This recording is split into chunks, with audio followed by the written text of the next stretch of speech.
நாங்க விவசாய குடும்பம். அப்பா சின்ன வயசுல இருந்தே விவசாயம் தான் பார்த்துட்டு இருந்தாரு. எங்க வீட்ல நாங்க 2 பொண்ணுங்க. எனக்கு 18 வயசு இருக்கும்போது தான் எனக்கு தங்கச்சி பொறந்தா. என் தங்கச்சிக்கு 4 வயசு இருக்கும்போது அப்பா இறந்துட்டாரு.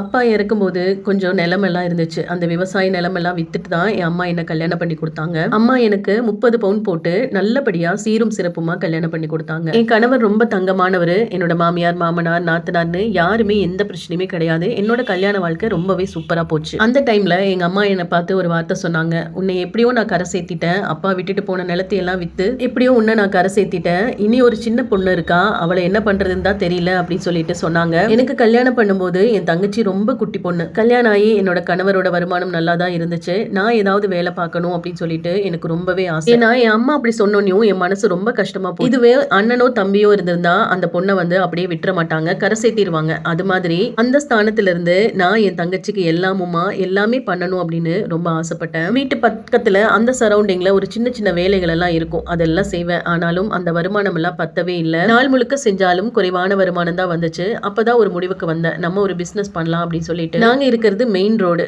என் வீட்டு வாசல் முன்னாடியே ஒரு வண்டி கடை போட்டேன், டிஃபன் கடை போட்டேன். என் கணவர் சொன்ன விஷயம் என்னன்னா, நான் தான் சம்பாதிக்கிறேன்ல, அப்புறம் எதுக்காக நீ இவ்வளவு கஷ்டப்படுற அப்படின்னு சொல்லி சொன்னாரு. ஆனா பிசினஸ் எல்லாம் பண்ண வேண்டாம் அப்படின்னு சொல்லவே இல்லை. அதனால எனக்கு ரொம்பவே சந்தோஷமா இருந்துச்சு. அந்த பிசினஸ் பண்ண ஃபர்ஸ்ட் நாளே நல்ல வருமானம் பார்த்தேன், நல்ல லாபமும் கிடைச்சது. போக போக என்னோட பிசினஸ் ரொம்பவே சூப்பரா போச்சு. கூட ஒத்தாசைக்கு ஆள் தேவை அப்படின்னு சொல்லிட்டு என் அம்மாவையும் என் தங்கச்சியும் நானே கூட வச்சுக்கிட்டேன். என் கணவர் கிட்ட சொன்னேன், நான் வச்சிருக்கிற இந்த வாடகை வண்டியை எனக்கு சொந்த வண்டியா மாத்தி கொடுங்க அப்படின்னு சொன்னேன். நான் அவர்கிட்ட காசு கேட்கறேன்னு நினைச்சிட்டு, அதெல்லாம் வேண்டாம், நீ இப்ப இருக்கிற மாதிரியே பண்ணுன்னு சொன்னாரு. அப்பதான் நான் இந்த வருமானத்துல சேர்த்து வச்ச காசை எடுத்து என் கணவர் கையில கொடுத்து, இந்த தொழில வந்த காசு, இந்த காசுல நீங்க எனக்கு இந்த வண்டியை சொந்தமா வாங்கி கொடுங்க அப்படின்னு கேட்டேன். அவருமே ரொம்ப சந்தோஷப்பட்டாரு. என் அம்மாவுமே ரொம்ப சந்தோஷப்பட்டாங்க. இந்த வருமானத்தை வச்சு கொஞ்சம் கொஞ்சமா சிறுக சிறுக நான் சேர்த்தி என் தங்கச்சிக்கு 30 பவுன் நகை போட்டு கல்யாணம் பண்ணி கொடுத்தேன். அந்த அளவுக்கு எனக்கு இந்த தொழில் ரொம்பவே கை கொடுத்துச்சு. என் அம்மா அன்னைக்கு ரொம்ப கவலைப்பட்டு அழுதாங்க. அதை வைராக்கியமா மனசுல வச்சுட்டு, ஒரு ஆண் குழந்தைக்கு சமமா ஆண் பிள்ளை இருந்தா என்னெல்லாம் செய்வாங்களோ அது எல்லாமே நான் என் தங்கச்சிக்கு செஞ்சேன். என் தங்கச்சிக்கு கிடைச்ச கணவரும் ரொம்ப தங்கமானவர்,